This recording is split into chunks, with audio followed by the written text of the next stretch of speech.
Recording start नहीं हुआ था, रिकॉर्डिंग स्टार्ट कर दिया मैंने। तो बेसिक्स के साथ हम स्टार्ट करेंगे, फिर एक अपना पूरा क्लियर सिनेरियो हम क्रिएट करेंगे। मोस्टली चीजें प्रैक्टिकल ही मैं रखना की कोशिश करूंगा, जैसे मेरे वीडियोस में और दूसरे जो वेबसाइट भी है मेरी एक, उसके लिए। बाकी जो नए लोग हैं वो लोग मेरे यूट्यूब चैनल से भी कुछ चीजों में हेल्प ले सकते हैं। प्लस जो मेरी वेबसाइट है, और स्टार्टिंग के दिनों में तो मैंने लगभग जब वो वेबसाइट बनाई थी 4 से 5 साल पहले लगभग, तो मोस्टली होम्योपैथी की चीजें मैं शेयर करता था। लेकिन पिछले 4 से 5 सालों से, काफी दिनों से, अब उसमें केवल इलेक्ट्रो होम्योपैथी ही, मतलब वो डेडिकेटली मैंने इलेक्ट्रो होम्योपैथी के लिए कर दी है। हालांकि उसका नेम देखने में वैसे लगता है कि जैसे वो होम्योपैथी की वेबसाइट है, कुछ लोग पूछते भी हैं, बट उसमें जो कंटेंट है वो अब कंप्लीटली इलेक्ट्रो होम्योपैथी का ही है। 2-3 दिन के लिए वो डाउन थी, कुछ लोगों का मैसेज भी आया था उसमें। एक्चुअली वो जो वेबसाइट है वो उसको अपडेट कराना होता है, उसकी जो होस्टिंग है वो परचेज करनी होती है, डोमेन नेम। तो वो थोड़ी डेट में मिस कर गया था कि किस डेट में वो होना है। फिर मैंने बात की कंपनी से, तो उन्होंने बताया कि आपकी जो वेबसाइट है उसकी होस्टिंग एक्सपायर हो गई है, उसका पेमेंट करना था।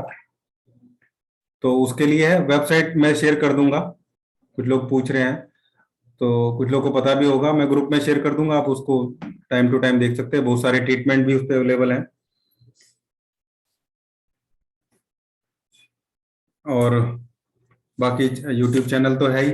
अभी हमने मीटिंग को हालांकि ओपन टू ऑल रखने की कोशिश की है 2-3 दिन। आज तो मैंने केवल आपके ग्रुप में ही लिंक को शेयर किया है, बाकी जगह नहीं, क्योंकि आज थोड़ा बेसिक डिस्कशन हमें करना है। उसके बाद 2 से 3 दिन हम जो हमारा एक दूसरा ग्रुप है जिसमें फर्स्टली मैंने आप लोगों को ज्वाइन कराया था, उसमें भी लिंक शेयर करेंगे।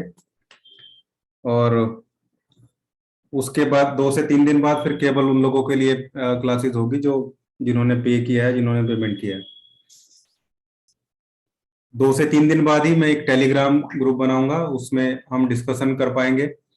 और एक दूसरे के फीडबैक और एक दूसरे की चीजें, या जो हम क्लास में सीखेंगे वो शेयर हमें करना है, क्योंकि नॉलेज शेयरिंग का जो प्रोसेस है उसी के अकॉर्डिंग चीजें आगे बढ़ सकती हैं। तो जो सीनियर लोग हैं, बहुत सारे लोग सीनियर हैं, मैं जानता हूँ बहुत सारे लोगों को, काफी दिन से जुड़े हुए हैं मेरे साथ। वो लोग जो जो नए लोग हैं, कुछ ऐसे लोग भी हैं ग्रुप में भी, जो बात हुई है मेरी कि जो कमल सर कुछ कहना चाह रहे हैं आप? कमल प्रजापति सर कुछ कहना चाह रहे हैं क्या आप?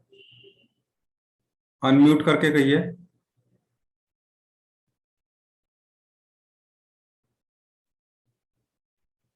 आप वीडियो बंद कर लें अपनी, कमल सर। जिन लोगों का भी कैमरा ऑन है वो प्लीज कैमरा ऑफ कर लीजिए, क्योंकि उससे नेट पे इफेक्ट पड़ता है, और जो हमारी रिकॉर्डिंग चलती है उसकी क्वालिटी भी हमारी डाउन हो जाती है, फिर वहां पे कट कट के आवाज आती है। हाँ, कैमरा भी एडजस्ट है, आप लोग बोर्ड पे देखिए। एक्चुअली मैंने थोड़ा नीचे करने की कोशिश की थी, तो फिर जो है फिर बोर्ड में थोड़ी दिक्कत आ जाती है। देखो, अगर मैं नीचे करता हूं तो फिर बोर्ड पूरा नहीं आता है, और हमारा जो मोटिव है वो बोर्ड के लिए है। कल थोड़ा और एडजस्ट करूंगा मैं, विथ टाइम जो है वो वेस्ट हो जाएगा नहीं तो फिर।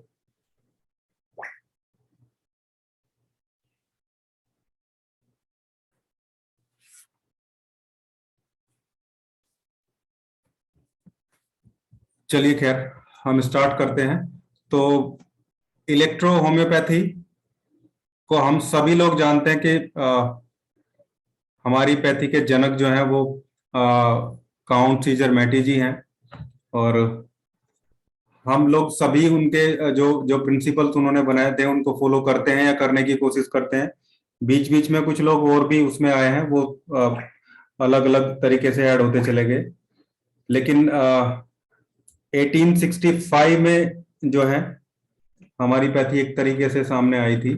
और केवल ऐसा नहीं है कि फर्स्ट ईयर स्टूडेंट, हाँ कोई बात नहीं, फर्स्ट ईयर स्टूडेंट है आप, सीमी भट्टाचार्य जी, लेकिन हम उसी के अकॉर्डिंग मैं बिल्कुल जीरो से लेके चल रहा हूँ। आज का क्लास मैंने उसी लिए रखा है, लेकिन सबको अटेंड करेंगे, कुछ नई चीजें भी मिल सकती हैं, पुराने लोगों को भी नई चीजें मिल सकती हैं।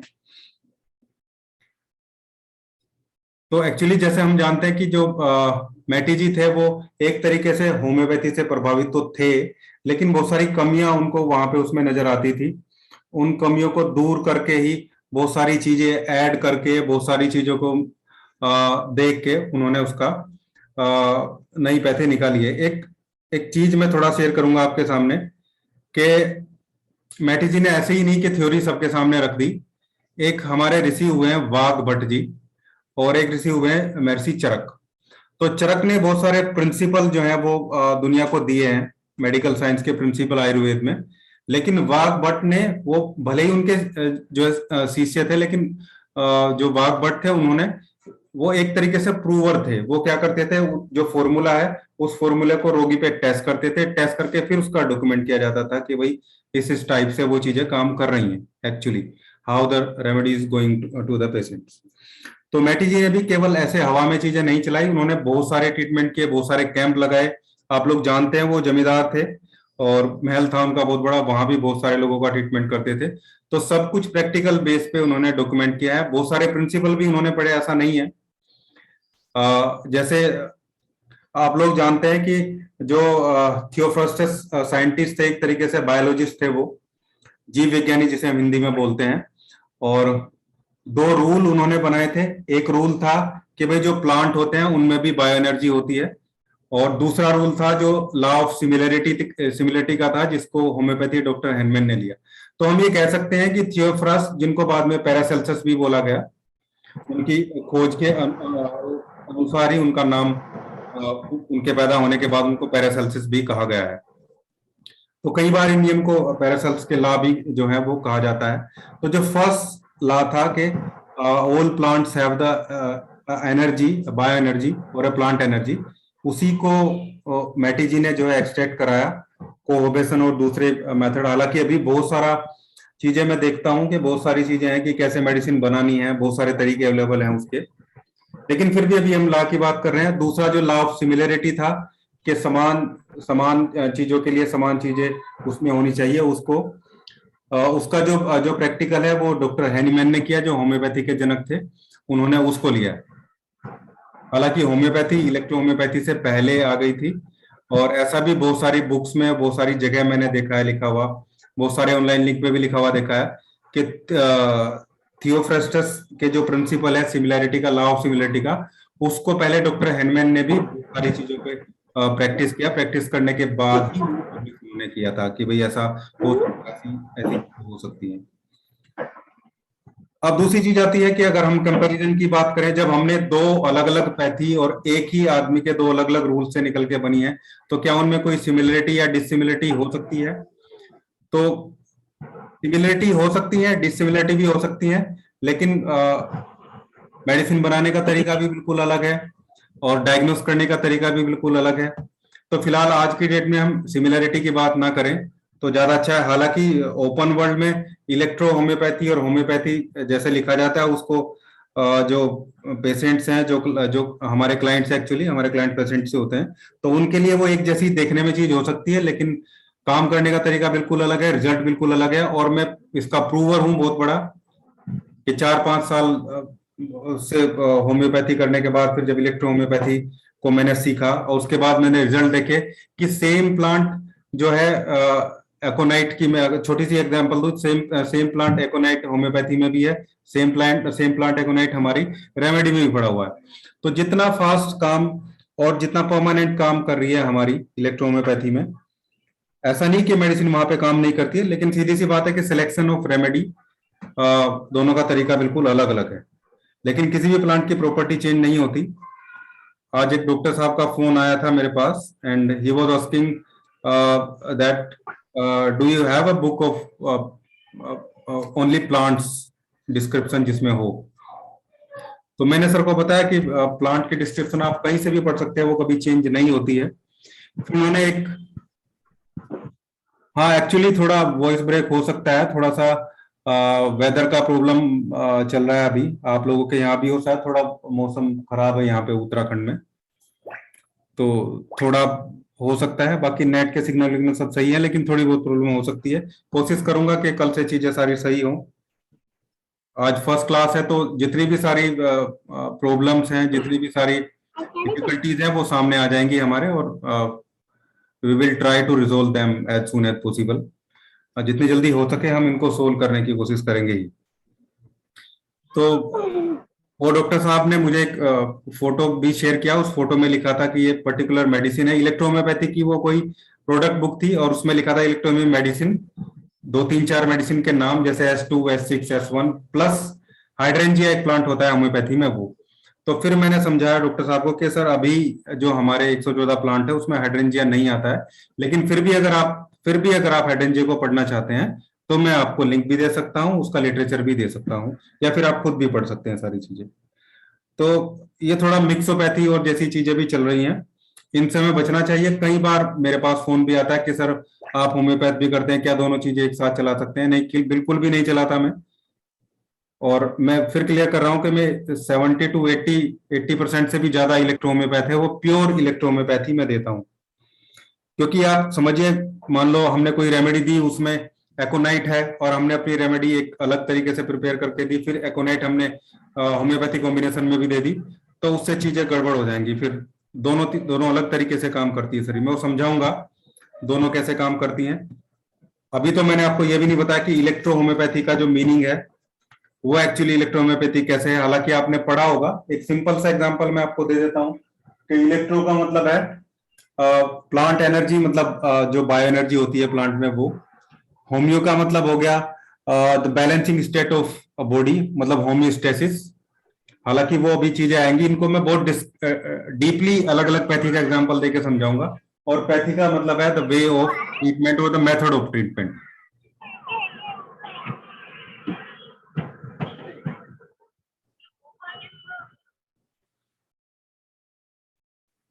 तो ये था। अब छोटी छोटी चीजें से जो क्लियर हो रही है, जैसे कुछ लोग बोलते हैं कि भाई जो इलेक्ट्रोहोम्योपैथी रेमेडी है, कुछ लोग क्या, सभी बुक में लिखा हुआ है वो हार्मलेस है, और वो जो है पॉइजन उनमें नहीं होता है, या पॉइजनस प्लांट उनमें नहीं लिए गए।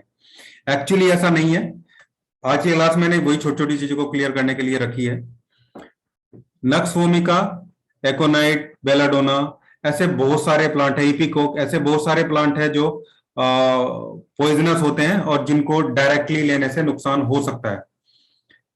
लेकिन एक्चुअली क्या है, अगर मैं आपको एक छोटा सा एग्जांपल दूं और आप लोग समझें, जो पेस्टिसाइड्स भी बनते हैं, एक्चुअली क्या है, कुछ प्लांट से पेस्टिसाइड्स भी बनाए जाते हैं। आप लोगों को शायद पता होगा, जो ऑर्गेनिक एग्रीकल्चरिस्ट हैं, जहाँ पे ऑर्गेनिक फार्मिंग होती है, वहां पे बहुत सारे पेड़ पौधों से ही पेस्टिसाइड बनाते हैं, मतलब कीट पतंगों को, पेस्ट को मारने की दवाइयां बनाते हैं। तो पेड़ पौधों में जो जो जहां पे वो पॉइजन होता है उनको एल्केलॉइड्स बोलते हैं। तो डिफरेंट डिफरेंट एल्कोलॉइड से ही उनको डिजोल्व करा के वो पेस्टिसाइड बनाए जाते हैं।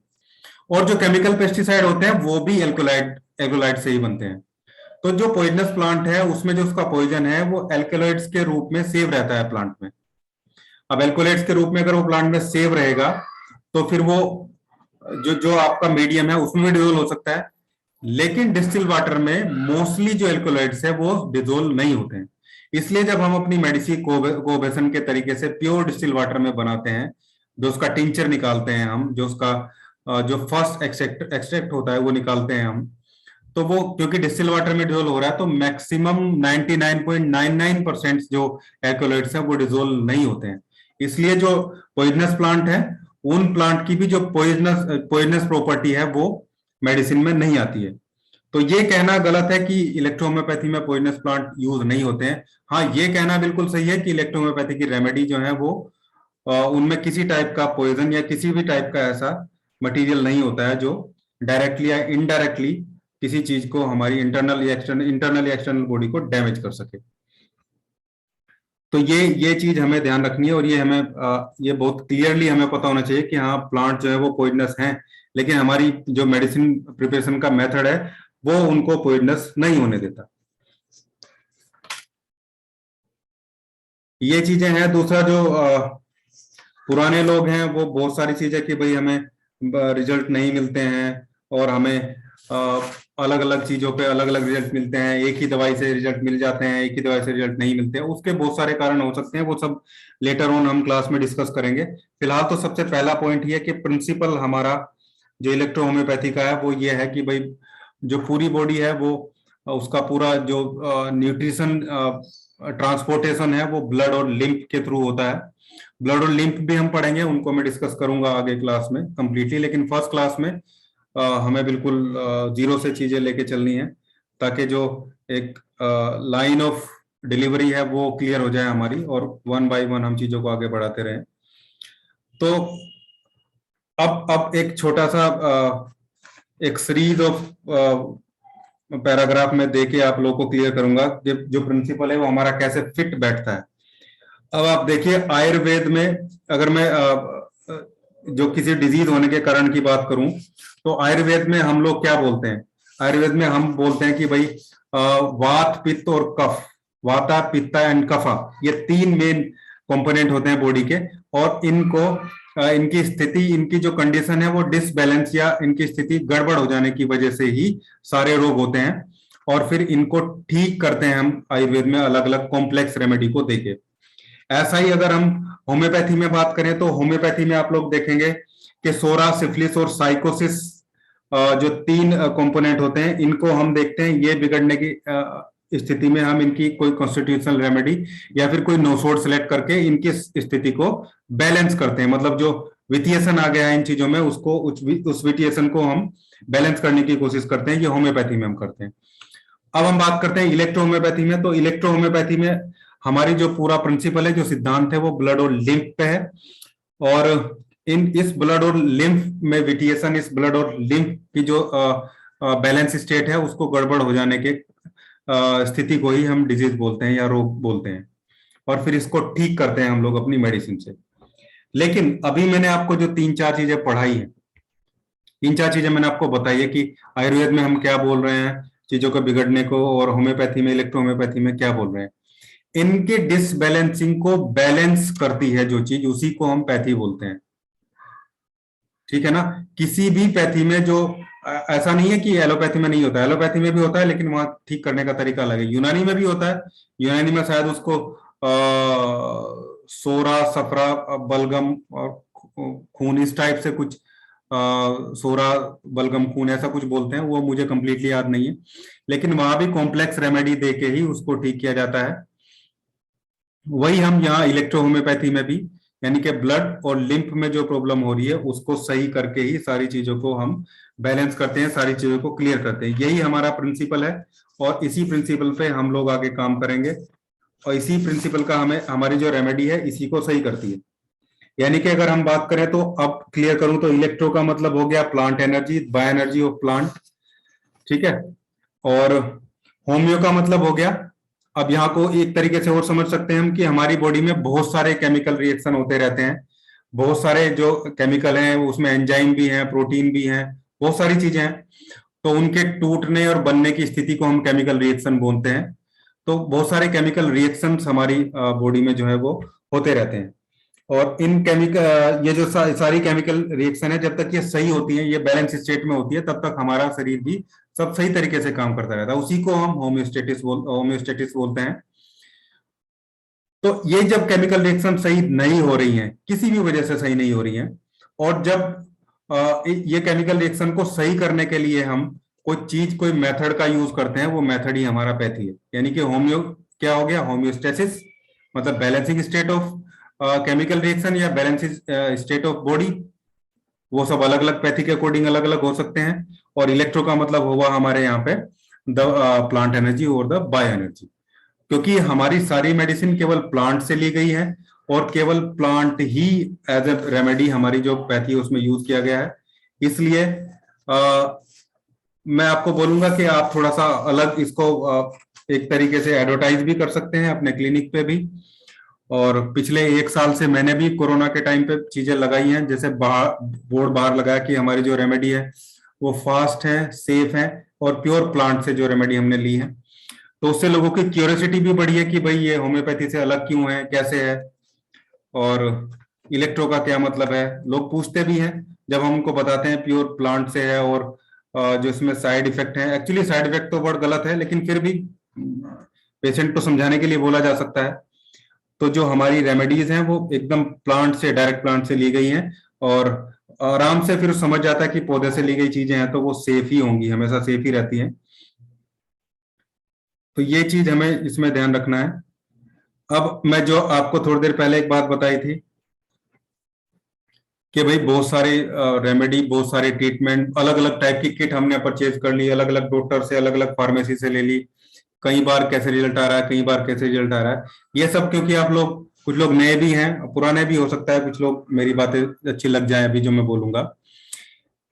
कि एक तो हमें स्टार्टिंग में, खासकर स्टार्टिंग में ये ध्यान रखना चाहिए कि आपकी जो प्रैक्टिस है वो एक जगह लॉन्ग टाइम रहे, कम से कम 1 से 1.5 से 2 साल आप एक जगह बैठे, ताकि इसकी जो डेमोग्राफिक कंडीशन है उसका आप लोगों को क्लियर हो जाए कि भाई वहां की डेमोग्राफी कैसी है, और उन लोगों को कौन सी जो रेमेडी है, कौन सी मेडिसिन है वो ज्यादा सूट करती है, उनकी प्रकृति कैसी है, उनको जो डाइल्यूशन सेट आपका हो जाएगा, उससे आपकी जो प्रैक्टिस है उसमें एक तरीके से स्टेबिलिटी आएगी।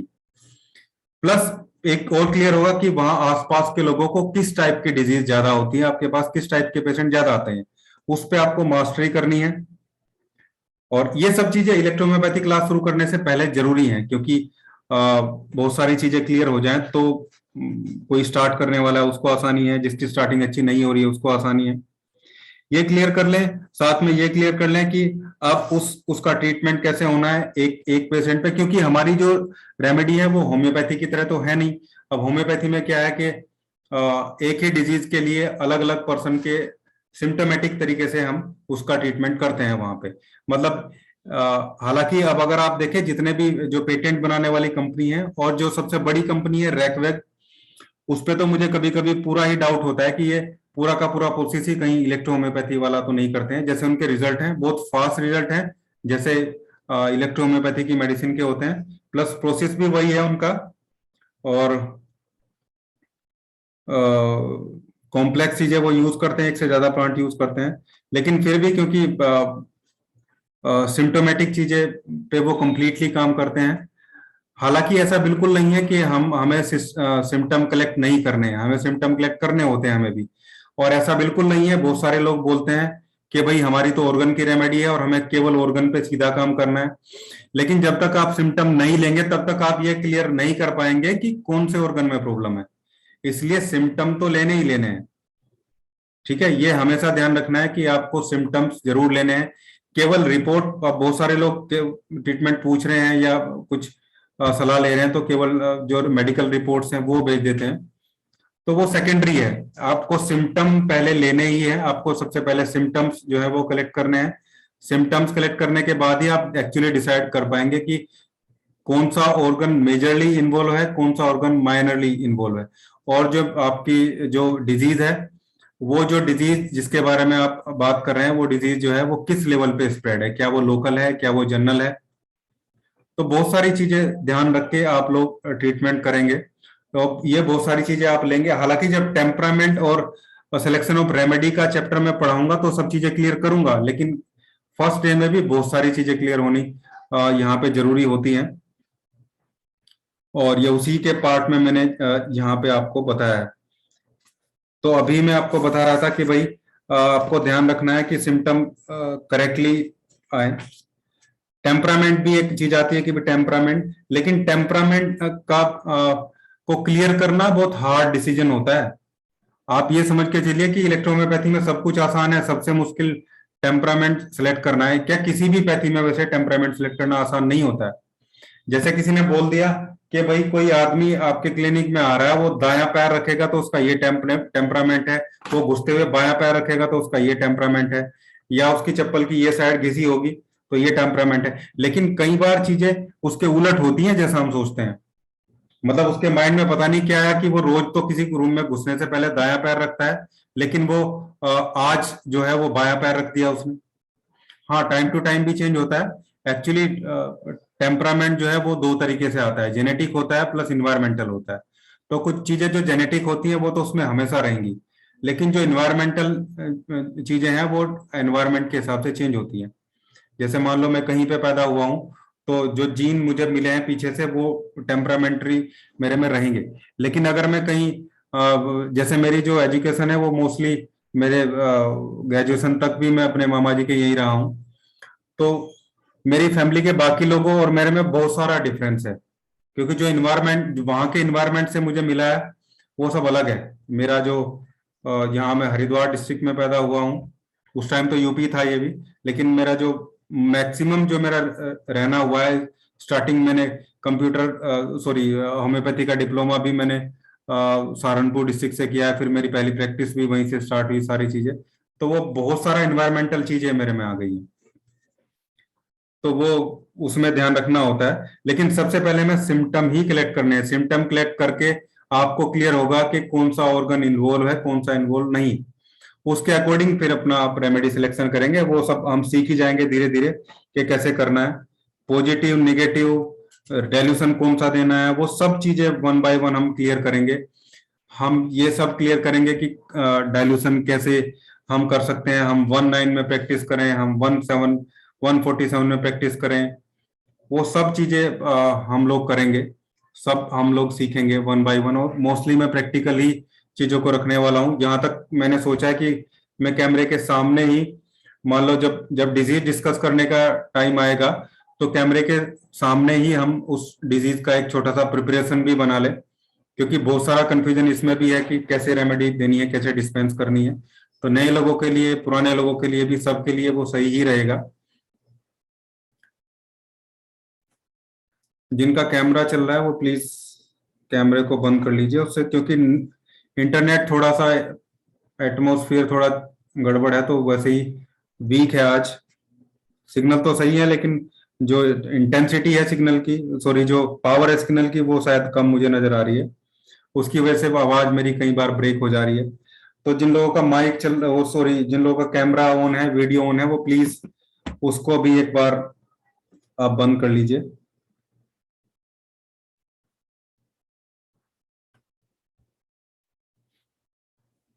हाँ ठीक है।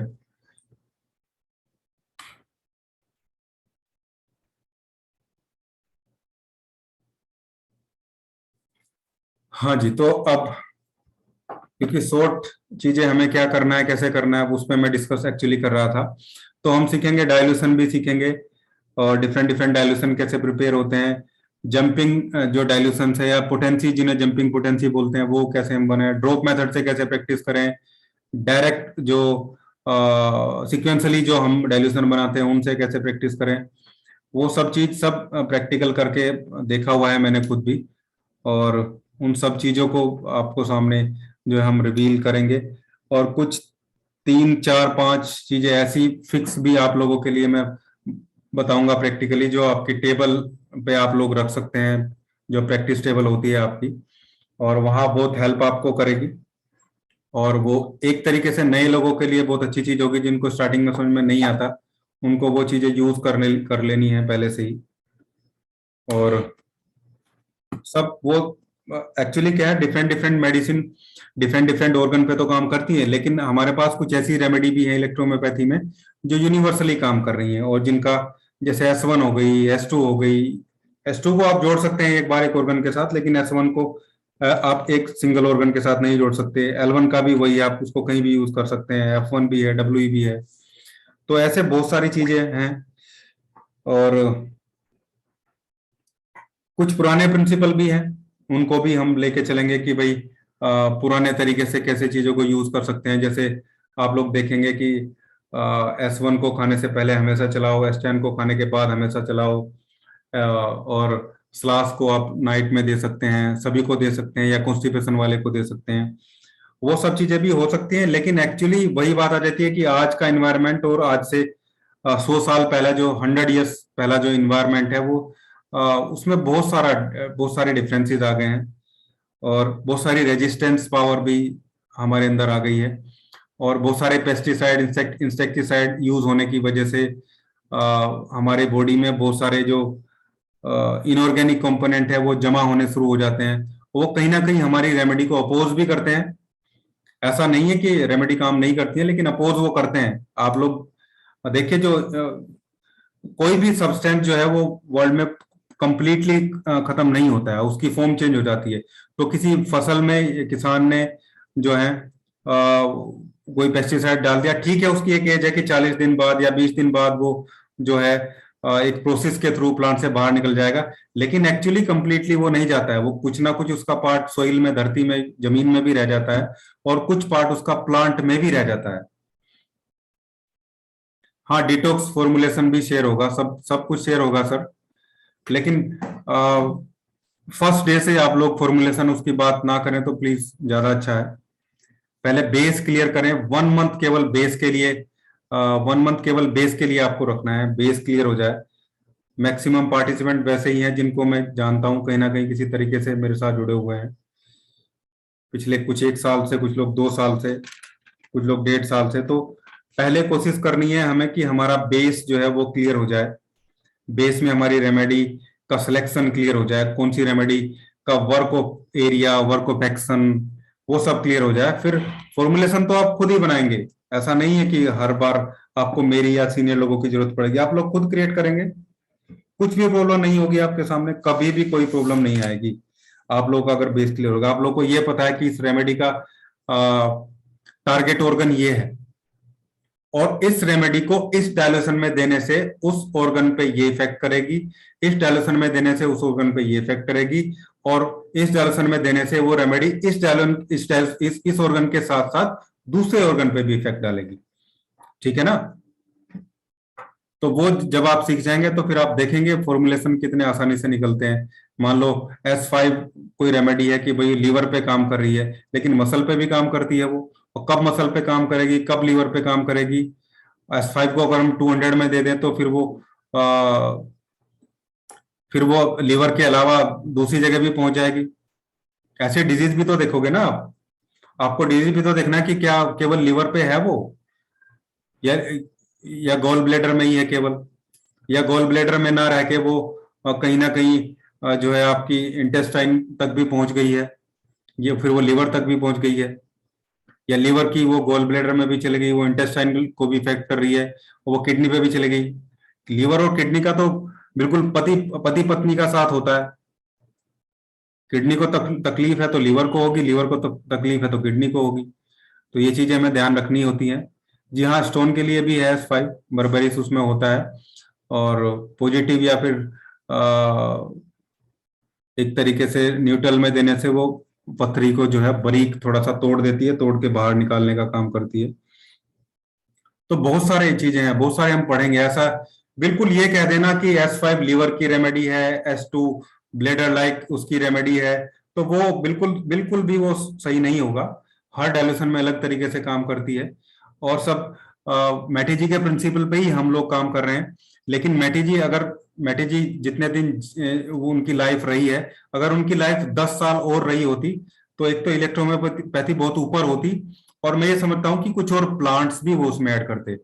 अब आप लोग देखिए, जो लोग पढ़े हैं, समझे हैं, कि लग सभी जानते हैं आप हमारी रेमेडी है S1 S2 S3, S4 नहीं है, S5 S6 S7 नहीं है, मतलब ओरिजिनली नहीं है, फिर बाद में कंपाउंड रेमेडी बनाई गई है उनकी, और जो दूसरे अनुयायी थे उन्होंने जो है उसमें अपनी अपनी रेमेडी ऐड की है। लेकिन मैं ये मानता हूं, और भी बहुत सारे लोग इन चीजों को मानते हैं, कि शायद ऐसा भी हो सकता है कि S3 बनाने के बाद S5 उन्होंने बनाई, और S4 वो जो बनाना चाह रहे हो, मान लो मैटी S4 बनाना चाह रहे हो, लेकिन उसका जो स्पेसिमेन प्लांट है वो उनको ना मिल पा रहा हो। हर एक रेमेडी का, हमारी 38 जो ओरिजिनल रेमेडी है, हर एक रेमेडी का एक स्पेसिमेन प्लांट है। मतलब ये पूरी रेमेडी एक प्लांट के जैसे, जैसे एग्जांपल दूं मैं आपको कि S1 S2 का ही ले लीजिए। आपके S1 जो है वो पूरी रेमेडी नक्स वोमिका के जो आसपास है, नेक्स्ट वोमिका के सराउंड्स में काम करती है। जो S2 है वो लाइकोपोडियम के सराउंड्स में काम करती है। ठीक है ना? S1 nux vomica left sided है, लाइकोपोडियम राइट साइडेड है। तो ये प्लांट की प्रॉपर्टी हो गई। तो ऐसा हो सकता है कि मैटी जी ने जो रेमेडी बीच बीच में ब्रेक किए हैं, इनकी जगह वो अभी डिस्कवरी में हो, वो डिस्कवर कर रहे हो कि भाई ये S4 मुझे बनानी है, लेकिन स्पेसिमेंट जो प्लांट है वो उसका उनको नहीं मिल रहा है। ऐसा पॉसिबल है, मैं ये नहीं बोल रहा हूँ कि ऐसा ही होगा, लेकिन ऐसा ही पॉसिबिलिटी भी है। एक्चुअली मैं ये कहना चाह रहा हूँ कि अगर मैटी जी 10 साल और उनकी लाइफ रही होती तो इलेक्ट्रो होम्योपैथी में शायद कुछ और प्लांट्स भी रहे होते कुछ और रेमेडी भी रही होती, और जो जिस जिस डाइल्यूशन के मेथड से मैटी जी प्रैक्टिस करते थे, शायद उसमें कुछ चेंज होता है या कुछ और चीजें भी ऐड होती। क्योंकि डॉक्टर हैनमैन ने होम्योपैथी में भी जो स्टार्टिंग में दिया था, जो ऑर्गेनन ऑफ मेडिसिन में उन्होंने चीजें बताई हैं, वो ऐसा नहीं है कि वो आज भी वही है, वो सब चेंज हो गई है। उस टाइम 1,000 के आसपास प्लांट थे, आज आज देखिए आप 3,000 से भी 3,500-3,600 प्लांट होम्योपैथी में हैं। लेकिन मैं फिर भी ये मानता हूं कि इलेक्ट्रो होम्योपैथी 38 रेमेडी के साथ भी कंप्लीट पैथी है, और किसी भी पैथी का वो जो है एक तरीके से किसी की पैथी को compete कर सकती है। Even mother tincture to potency, नहीं मदर टिंचर नहीं हम यूज करते ना इलेक्ट्रो होम्योपैथी में। आयानदीप जो है उनसे मैसेज आया, मदर टिंचर कुछ लोग यूज कर रहे हैं, लेकिन वो एक्चुअली तो वो नहीं है ना, उसका बनाने का तरीका अलग है, मेडिसिन का तरीका अलग। कोबेसन टिंचर आप बोल सकते हैं, सीटी जिसे बोलते हैं, उससे हम लोग आगे डायल्यूशन प्रिपेयर करेंगे, वो सब बताएंगे, वो सब प्रैक्टिकल में दिखाऊंगा मेरे पास। अगर आप 1 मिनट के लिए, हाँ हैनीमैन सर का आप बोल सकते हैं, 1 मिनट के लिए अगर मैं आपको एक चीज दिखाने वाला हूँ।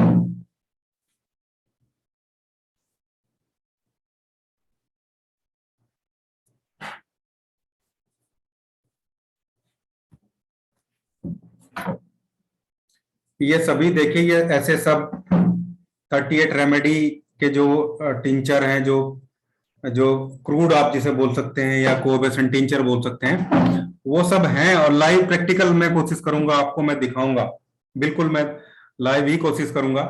और बहुत ज्यादा प्रिंसिपल, बहुत ज्यादा डीप प्रिंसिपल्स में हम उसको नहीं रखेंगे, हालांकि सब कुछ क्लियर हो जाए ये कोशिश करेंगे हम।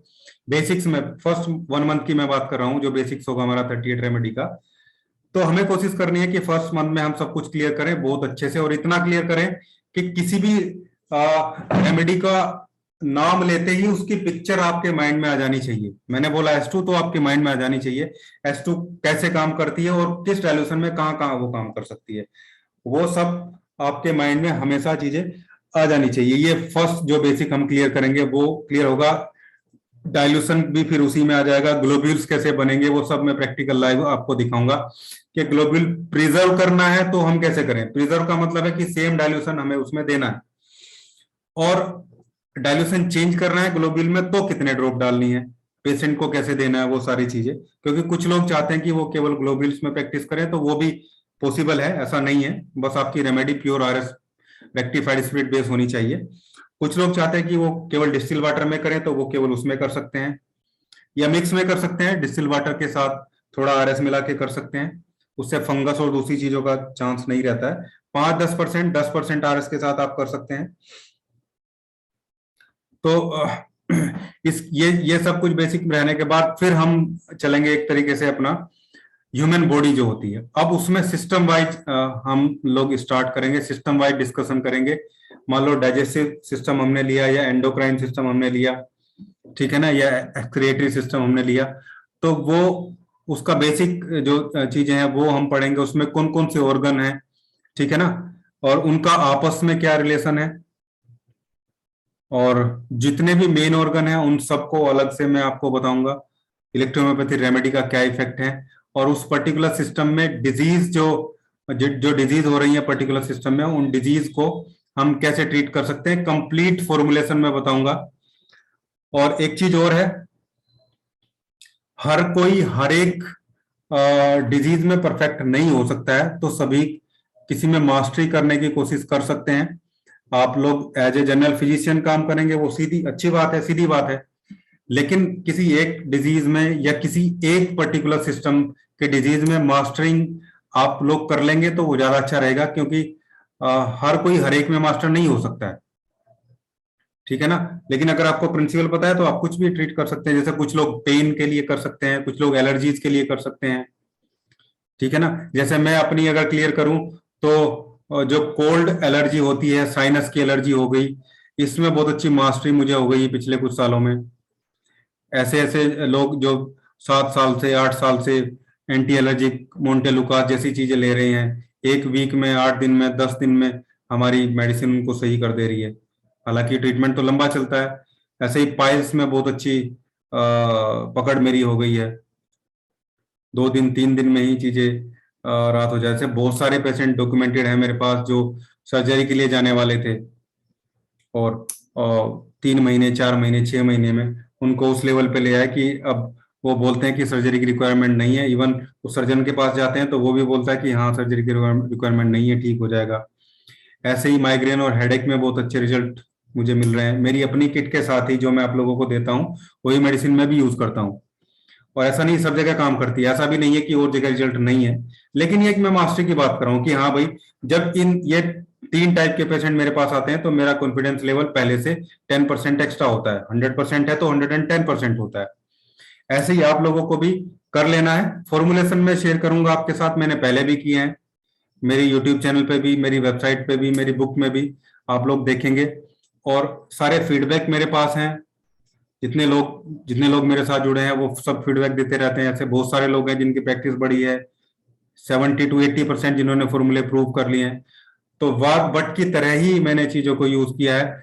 कई बार मैंने खुद प्रूव की है चीजें, कई बार मेरे जो 3-4 मेरे साथ कैसे डॉक्टर 4-5 साल से जुड़े हुए हैं, मेरे पास में ही जो टाउन है वहां पे मेरे साथी हैं, वो भी मेरे एक अच्छे प्रूवर हैं। उनको मैं फॉर्मूला देता हूँ, कई बार मेडिसिन भी ले जाते हैं। हालांकि वो होम्योपैथ हैं, प्योर होम्योपैथ है। मेरी मेडिसिन भी वो होम्योपैथ के तरीके से ही देते हैं, लेकिन इलेक्ट्रो होम्योपैथ की मेडिसिन वो होम्योपैथ के तरीके से मतलब बता के देते हैं।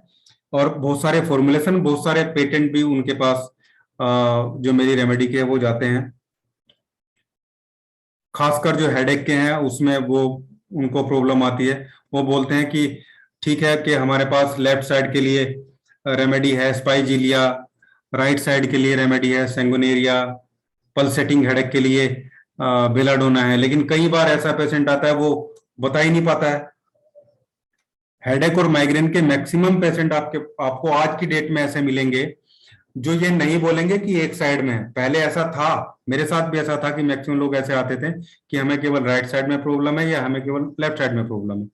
अब ऐसे आते हैं कि सर कभी लेफ्ट साइड में होता है, कभी राइट साइड में होता है, कभी टॉप ऑफ द हेड होता है, कभी थ्रोबिंग होता है, कभी पल्सेटिंग होता है, ठीक है ना, कभी बोरिंग होता है। तो आप उनके सिम्टम कलेक्ट करने में बहुत सारी प्रॉब्लम है।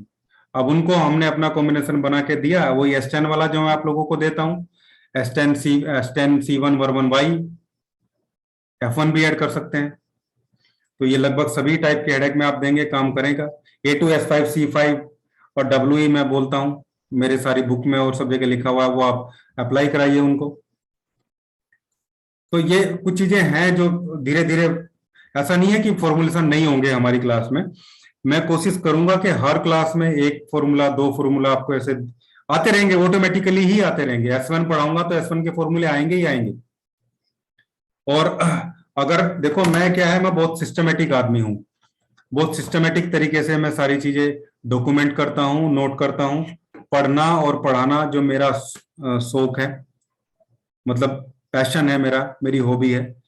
तो मैंने सब फिक्स कर रखा है कि मैं आपको पहले दिन क्या पढ़ाऊंगा, दूसरे दिन क्या पढ़ाऊंगा। इसमें चीजें और ऐड होती रहेंगी, लेकिन बहुत अच्छे तरीके से मैंने डॉक्यूमेंट किया है। और आपको मैं एक एग्जांपल छोटा सा मैं दे रहा हूं कि S1 का जो लेक्चर मैंने तैयार किया है, S1 के बारे में जो मैंने बताया है, वो मेरी बुक और वेबसाइट से तो कहीं ज्यादा तो है ही, प्रैक्टिकल तो उसमें चीजें हैं ही। लेकिन आप लोग देखें, अगर आप लोग देख पाएंगे, केवल S1 पढ़ाने में ही ये पूरा पेज फॉर्मुलेशन का मैंने लिख दिया है। मतलब S1 को आप, और डायल्यूशन भी मैंने मैचिंग किया है। S1 को ही आप कितनी सारी चीजों में दे लेंगे। S1 पढ़ते पढ़ते ही मुझे लगे 10 से 20 फॉर्मुलेशन आपको ऐसे क्लियर हो जाएंगे जो फर्स्ट डे से आप लोग प्रैक्टिस में यूज करेंगे। रिजल्ट ओरिएंटेड है सारे, सबके रिजल्ट दिए हुए हैं। ऐसे ही S2 ये पढ़ाऊंगा, S2 के फॉर्मुलेशन, ऐसे ही S3 मैक्सिमम मैंने डॉक्यूमेंट कर लिया है। और ये सब कुछ मैंने, ऐसा नहीं है कि मैंने बुक्स नहीं पढ़ी हैं या मैंने क्लास अटेंड नहीं की है। मैं आपको क्लियर करूं कि मैंने शायद 6 से 7 लोगों की क्लासेस भी अटेंड की हैं, बहुत बहुत दिन तक अटेंड की हैं। सब उससे मैंने कुछ ना कुछ लिया है। 10 से 12 बुक्स 10 से 12 बुक्स मैंने पढ़ी हैं। प्लांट की अलग पढ़ी हैं, इलेक्ट्रोहोम्योपैथी की अलग पढ़ी हैं, होम्योपैथी की अलग पढ़ी हैं। लेकिन जो मेरी प्रिस्क्रिप्शन रजिस्टर है एक्चुअली, जो मैं मेंटेन करता हूं क्लाइंट के लिए, ये फॉर्मुलेशन वो है। ये ऐसे नहीं है कि मतलब वाक बट के तरीके से चीजें ली हैं। ठीक है, मैंने कहीं देखा, कहीं लिखा हुआ देखा, किसी ने बताया कि भाई L2 को आप D10 में या लाइट डाइल्यूशन में या 100 ml में 2 बूंद डाल के या 100 ml में 3 बूंद डाल के देने से वो कोलेस्ट्रॉल कम करता है, S1L1A3। ठीक है, करता है, करता होगा, लेकिन जब तक मैं नहीं देखूंगा, 2-4 पेशेंट को देके मैं नहीं देखूंगा, मैं कैसे मान लूं कि करता है? ठीक है ना?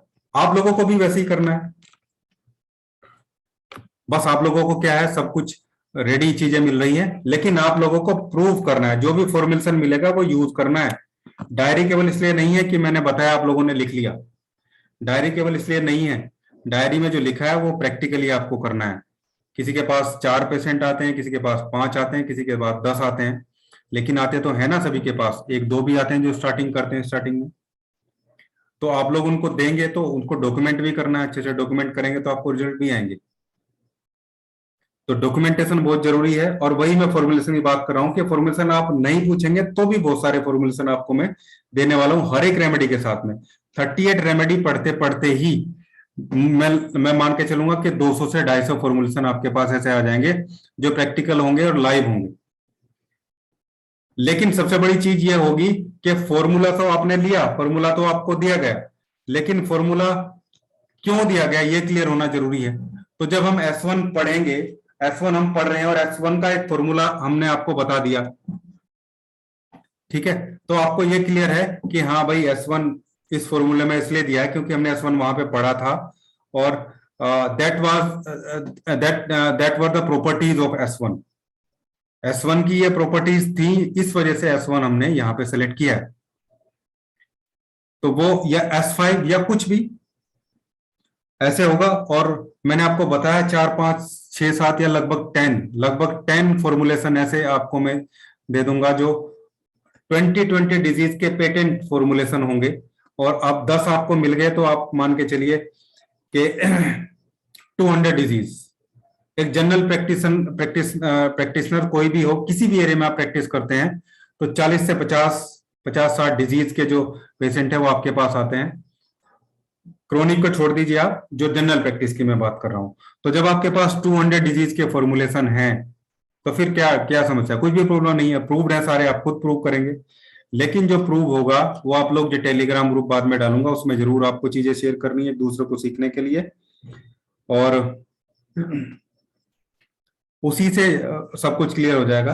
तो ये इस तरीके से हम सारी रेमेडीज को पढ़ेंगे। ऐसे ही फिर हम ऑर्गन वाइज पढ़ेंगे। जब ऑर्गन वाइज पढ़ेंगे और जब एकदम रिवाइज होगा, मैंने बताया मान लो हम जॉइंडिस को पढ़ रहे हैं, तो जॉइंडिस पढ़ रहे हैं तो आपके माइंड में आ जाना चाहिए जॉइंडिस का मतलब है लीवर।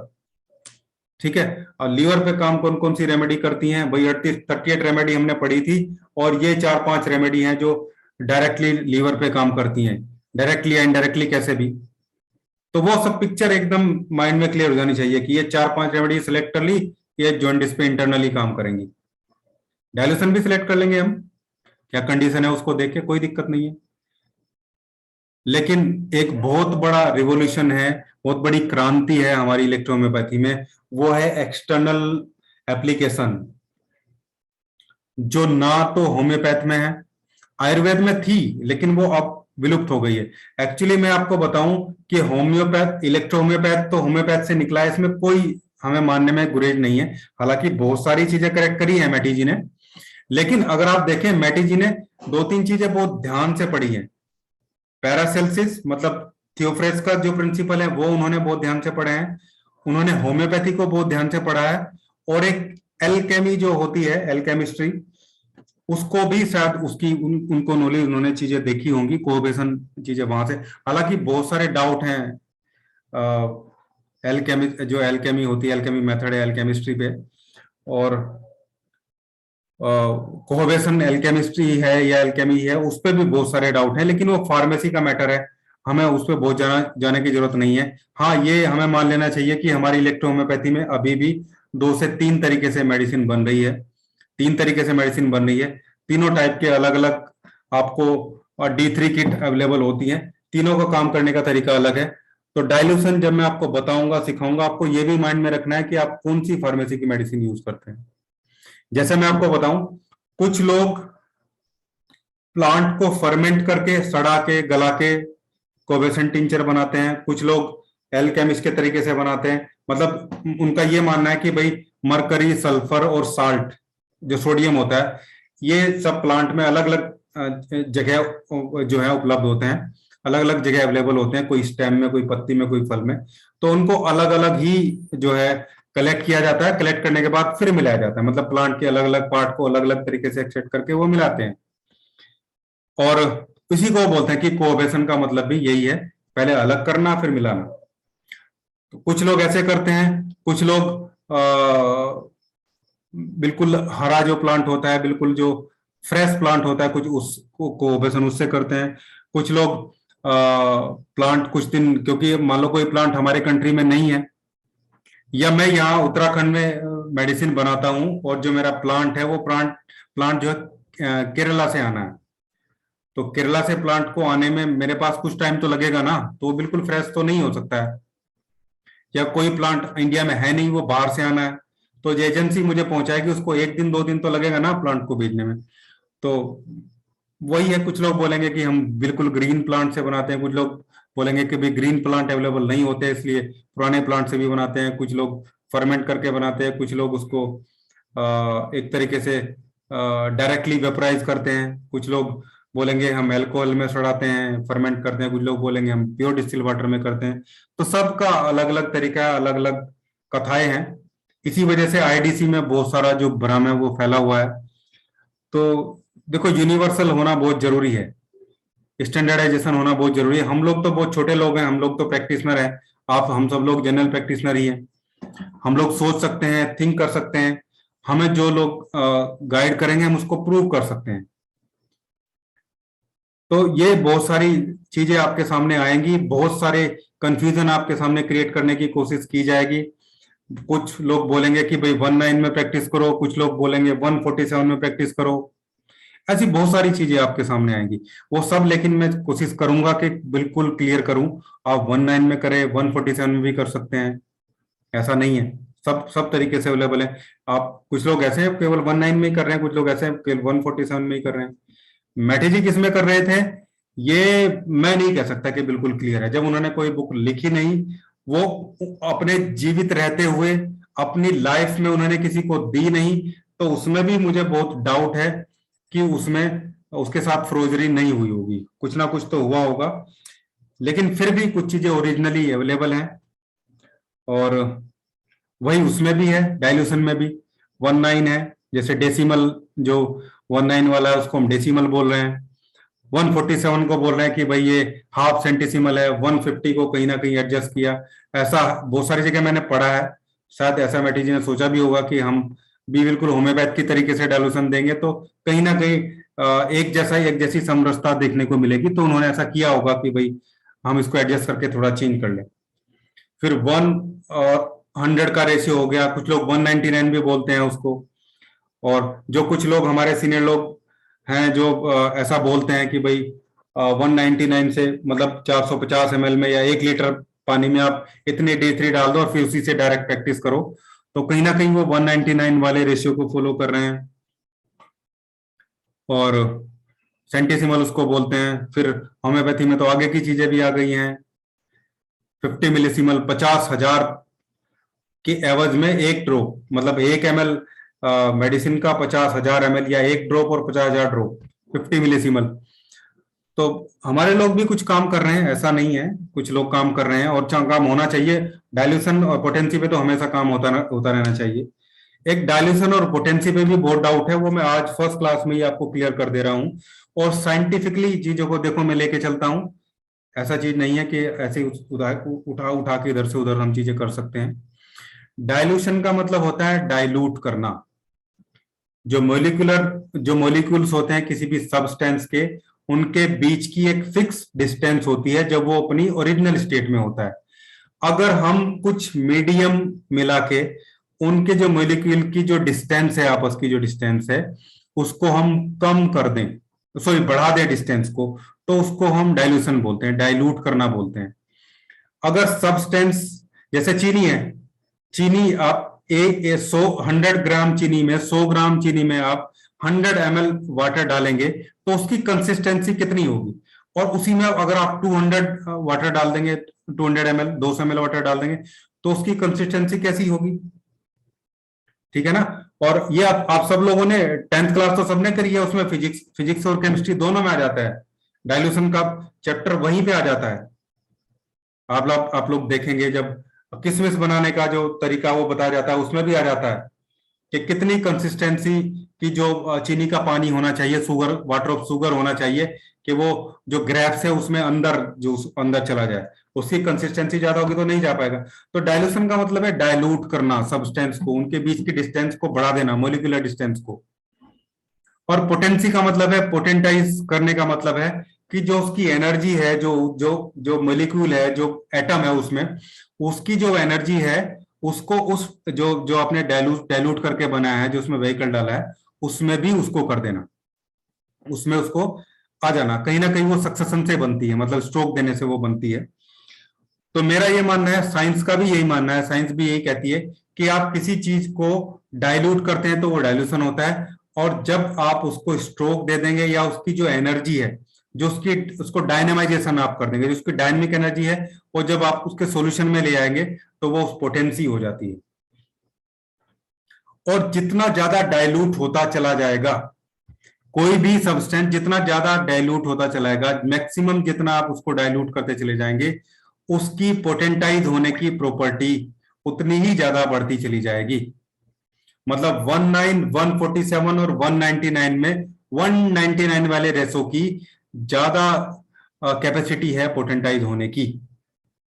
इसलिए होम्योपैथी में भी वहां पे चीजें बोली जाती है कि भाई ये जो है 50 मिलीसीमल जो है इसकी पावर जो है वो ज्यादा है। तो ये है। अभी किसी ने पूछा है कि आरएस में या डिस्टिल वाटर में, तो कैसे भी व्हीकल तो कोई भी हो सकता है। हालांकि हम यहाँ इलेक्ट्रोहोम्योपैथी में प्रिफर करते हैं, जब आप लिक्विड बेस में देते हैं, कि हमारा जो डाइल्यूशन है वो डिस्टिल वाटर में रहे। लेकिन आरएस में भी आप यूज कर सकते हैं, जो ग्लोब्यूल्स में देते हैं वो आरएस में दे सकते हैं। वो सब प्रैक्टिकली बताया जाएगा, उसकी बहुत ज्यादा टेंशन आज आपको लेने की रिक्वायरमेंट नहीं है। सब प्रैक्टिकली डिस्टिल वाटर में भी और आरएस में भी मैं आपको बताऊंगा। मतलब मेरा पूरा कोशिश वही रहेगा कि आपको कैसे प्रैक्टिकली परफेक्ट किया जाए। थ्योरेटिकली बहुत सारी बुक पढ़ने के लिए, मेरी खुद की बुक भी है, मेरी वेबसाइट भी है, सब कुछ लिखा हुआ है। लेकिन क्लास हम किस लिए लेते हैं? क्लास हम इसलिए लेते हैं कि हम प्रिंसिपल के साथ साथ उसको अप्लाई कैसे करना है वो भी हम सीखें। और मैक्सिमम जो इलेक्ट्रोहोम्योपैथी की क्लास है, समझने सीखने लेने के बाद मैंने यही यही जो एक तरीके से निचोड़ है, जो निष्कर्ष है, जो डिसीजन है, वो ये आया कि कहीं ना कहीं प्रैक्टिकल की कमी है। बहुत सारी, बहुत डीप नॉलेज बहुत सीनियर लोग दे रहे हैं, लेकिन प्रैक्टिकल की चीज आ जाती है। उसमें क्या होता है कि जो सीनियर लोग होते हैं, जो थोड़े जानकार होते हैं, वो तो चीजों को अच्छे से समझ लेते हैं। लेकिन जो नए लोग हैं, एक्चुअली पुराने लोग बहुत कम ज्वाइन करते हैं क्लास को। मैक्सिमम क्लास किसी भी टीचर की जो फैकल्टी है, किसी भी ट्रेनर की क्लास मैक्सिमम नए लोग ज्वाइन करते हैं। उनमें 70% वो लोग होते हैं जो जो नए लोग हैं। उनके लिए चीजों को अगर सामने होती हुई उनको दिखे, तो वो ज्यादा अच्छी रहती है।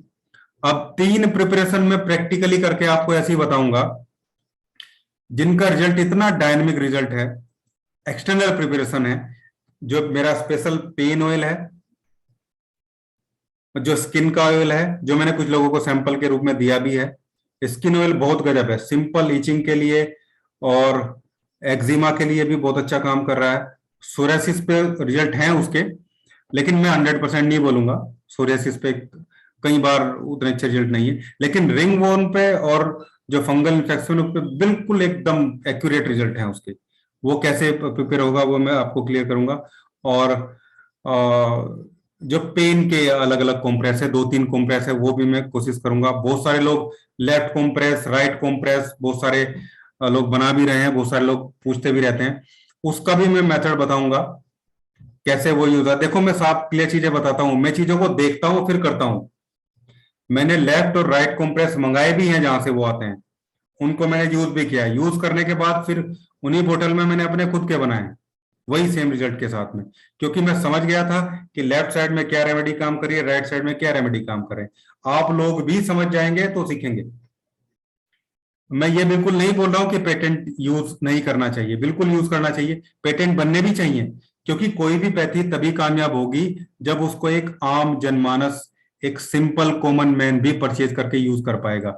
होम्योपैथी इतनी जल्दी से आगे इसलिए बढ़ी है क्योंकि कॉमन मैन भी उनके जो होम्योपैथी स्टोर होते हैं वहां जाके बोल सकता है कि ये रेमेडी दो, मुझे यूज करनी है। तो होने चाहिए, कोई दिक्कत नहीं है, लेकिन वहां क्लियरिटी कितनी है। अब मैंने ये भी देखा है, मैंने सब कुछ प्रैक्टिकल करके देखा हुआ है। मैंने जो है ऐसे पेटेंट मंगाए हैं लोगों से जहां लिखे हैं और कि भाई ये पेटेंट है, इसमें ये सब चीजें पड़ी हुई हैं, ये सब जो ये प्लांट है। फिर मैंने पूछा कि भाई ये प्लांट है, एग्जैक्टली आप बता सकते हैं कि यही प्लांट है? तो रिप्लाई ये आता है कि सर हमने एग्जैक्टली नहीं लिखा है, हम लिखेंगे तो सब लोग कॉपी कर लेंगे। अब आप ये बताओ, मान लो मैंने किसी का लीवर टॉनिक लिया, लीवर कॉम्बिनेशन लिया, उस पर लिखा है कि ये प्लांट है, और मुझे ऐसा लगा, ठीक है, आई एम फीलिंग दैट, मुझे ऐसा लगा कि मुझे एक और कॉम्बिनेशन इसको देने की जरूरत है, और हुआ यह कि वही कॉम्बिनेशन तो पेटेंट में था, मतलब वही कॉम्बिनेशन तो, मान लो ये पेटेंट है, वही कॉम्बिनेशन तो इस पेटेंट में है, वही कॉम्बिनेशन मैंने अपनी बोतल में दे दिया, तो फायदा क्या हुआ?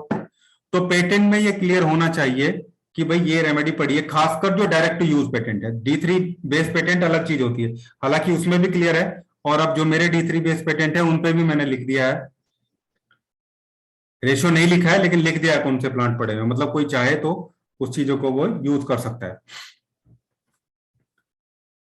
तो ये इस तरीके से जो हमारा जो क्लास है वो टेक प्लेस करेगी, फॉर्मुलेशन भी होंगे, रेमेडी भी होगी, इंटरनल एक्सटर्नल सब कुछ प्रिपरेशन हम लोग सीखेंगे, और सारी चीजें लाइव प्रैक्टिकली सब आप लोगों को देखने को मिलेगा। बस आप लोगों से कुछ चीजें मैं बोलना चाह रहा हूं। अभी तो 2-3 क्लास जो है वो सब ओपन टू ऑल रहेंगी, कल मैं दूसरे ग्रुप में भी 1-2 ग्रुप में शेयर करूंगा, तो कुछ और लोग भी ज्वाइन कर पाएंगे। आज तो केवल आप लोगों के लिए क्लास थी, लेकिन आप लोग जब 2-3 दिन हो जाएंगे उसके बाद जो लोग पे करेंगे उनके लिए क्लास होगी। आप लोगों से एक रिक्वेस्ट है कि आप लोग अननेसेसरी लिंक को, और जो लिंक में वीडियो के शेयर करके आप लोगों को दूंगा, वो किसी के साथ शेयर मत करें प्लीज, क्योंकि आप लोगों ने पे किया है, आप लोगों का मनी इन्वेस्ट हुआ है, और मेरी कितनी मेहनत इन्वेस्ट हुई है, उसको ऐसे ही किसी को आपको शेयर नहीं करना है। हाँ, कोई आपसे हेल्प लेना चाह रहा है, ये मैं बिल्कुल बोलूंगा, कोई आपसे हेल्प लेना चाह रहा है, आपसे कोई फॉर्मुलेशन पूछना चाह रहा है और आपको पता है, तो आपको उसको जरूर बता देना है, लेकिन ऐसे डायरेक्ट आप लोग शेयर नहीं करेंगे, उससे डिस्टरबेंस भी क्लियर होता है। और मान लो आप में से किसी एक पार्टिसिपेंट ने शेयर कर दिया अपने किसी फ्रेंड को या किसी बहुत अजीज को, तो लेकिन जो बाकी बचे हुए लोग हैं ग्रुप में, उन लोगों के लिए तो सही नहीं है ना, उन्होंने भी तो पे किया हुआ है, तो ये थोड़ा सा सही नहीं रहेगा। इसको डायरेक्टली हम चीटिंग भी बोल सकते हैं, तो ये नहीं करना है, प्लीज आप लोगों से रिक्वेस्ट है। दूसरी चीज, अभी आज तो नॉर्मल बेसिक क्लास था, जो कुछ भी आपको बताया जाएगा वो बहुत अच्छे से डॉक्यूमेंट करेंगे, बहुत फास्ट। मैं नहीं पढ़ाता हूँ चीजों को, आप लोगों को मैं बताऊं कि टीचिंग का मेरा कोई नया एक्सपीरियंस नहीं है। बहुत सारे स्टूडेंट्स को मैं होम्योपैथी भी पढ़ा चुका हूँ, फर्स्ट ईयर के स्टूडेंट को, सेकेंड ईयर के स्टूडेंट्स को, फिजिकली, खासकर जब मैं सहारनपुर में रहता था तब बहुत सारे लोगों को बायोलॉजी मैंने जो खासकर जूलॉजी है उसमें बहुत सारी चीजें बताई हैं। तो टीचिंग का एक्सपीरियंस मेरा बहुत पुराना है, 15 साल के आसपास का एक्सपीरियंस है। तो बहुत तेजी से मैं पढ़ाने में विश्वास नहीं करता हूँ, आप लोगों को समझ में आनी चाहिए चीजें, वो मेरा मोटिव रहता है।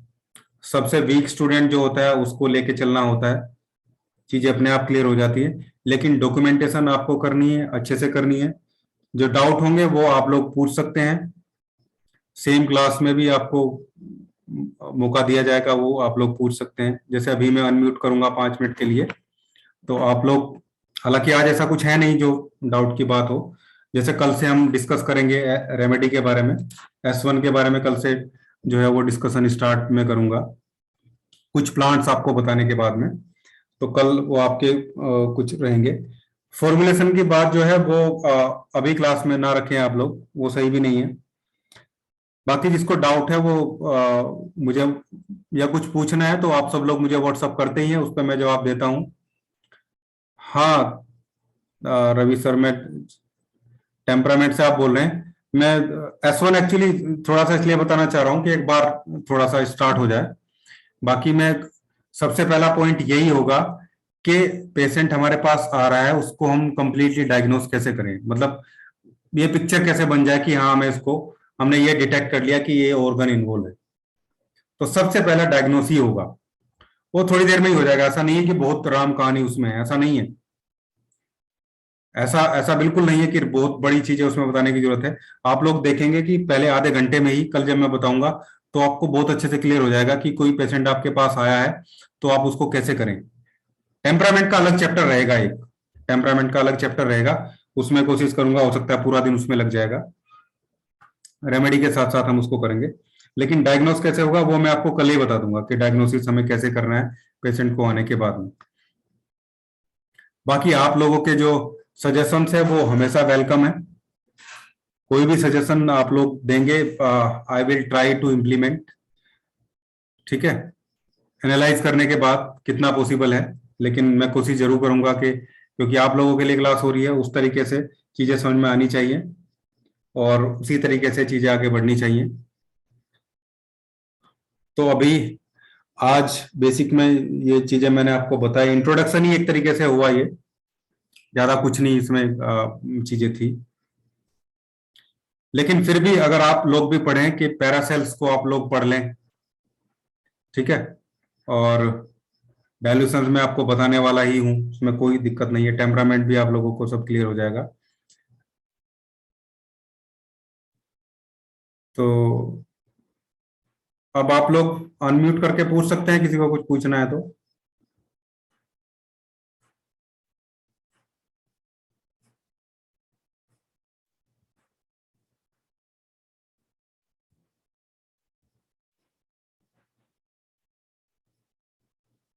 किसी को कोई क्वेरी है तो आप पूछ सकते हैं।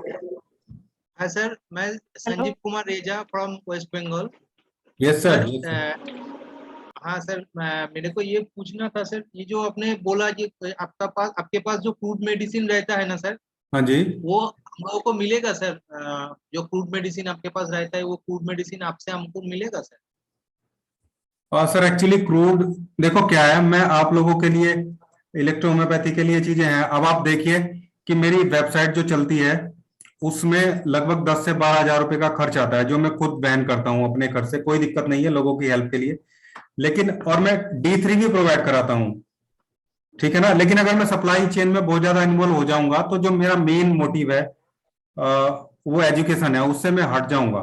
लेकिन क्रूड आप कहाँ से मंगा सकते हैं वो 2-3 जगह मैं आप लोगों को बता दूंगा। आप लोग चाहें तो वहां से क्रूड मंगा लेंगे, उससे मुझे कोई दिक्कत नहीं है। ओके सर, ओके सर, हाँ, बाकी जिसको थैंक यू। D3 बनाने में प्रॉब्लम है वो उसको मैं D3 दे सकता हूँ। आपके ग्रुप में भी बहुत सारे लोगों को मैंने दिया है।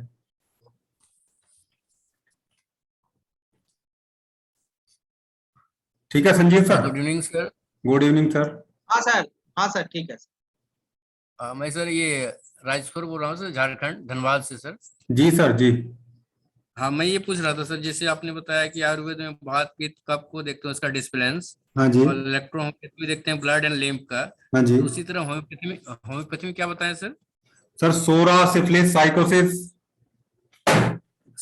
सोरा सिफिलिस साइकोसिस, सिफिलिस साइकोसिस। ये आप देखेंगे अगर पढ़ेंगे ना आप होम्योपैथी को, तो अच्छा, पूरी की ठीक पूरी होम्योपैथी इसी पे डिपेंड है, और इनकी अलग अलग रेमेडी वहां पे सिलेक्ट होती है। जैसे मैं एग्जांपल दूं आपको एक छोटा सा, कि जो सोरा होता है, मियाज्म एक्चुअली हम वहां पे बोलते हैं, ये 3 मियाज्म है वहां पे। तो सोरा है। मियाज्म अच्छा जो वाले हैं उनको, जैसे सल्फर हो गया, सल्फर का सिलेक्शन बहुत अच्छे से बैठता है। तो अच्छा, ऐसे ऐसे चीजें वहां पे आती है। ठीक है सर। जी हाँ सर, बिल्कुल ट्यूबरकुलिनम, हेलो कार्सो बेसिलिनम, ये सब वहां हेलो पे। हाँ जी जी। Hello sir. हाँ जी मैं सीमी मैम बोलिए। हाँ सर, बोल रहे थे हम तो टोटली मतलब न्यू है और फर्स्ट ईयर के स्टूडेंट हैं, तो काफी दिक्कत नहीं मैम, आप फर्स्ट ईयर कोई प्रॉब्लम नहीं है। अब आप देखिए, आज मैंने बिल्कुल जीरो से, मैंने आपको बताया कि मैटी जी ने से प्रिंसिपल पढ़े, किन से लिया, ऐसे ही आप सीख जाएंगे सब। हाँ सर, उसी के आपकी आपसे आवाज तो गाइडलाइंस आवाज सब समय मिलेगा, और उसके अलावा भी अगर कोई आपकी आपकी आवाज डिस्टर्ब हो रही है मैडम। हेलो। हाँ जी बोलिए। हाँ ठीक है सर। एक मिनट रुकिए, मैं अभी रिकॉर्डिंग बंद कर देता हूँ डिस्कशन की। या चलो बोलिए, आप कोई बात नहीं, बोलिए। हाँ हाँ सर, तो मैं वही बोल रही थी सर कि गाइडलाइंस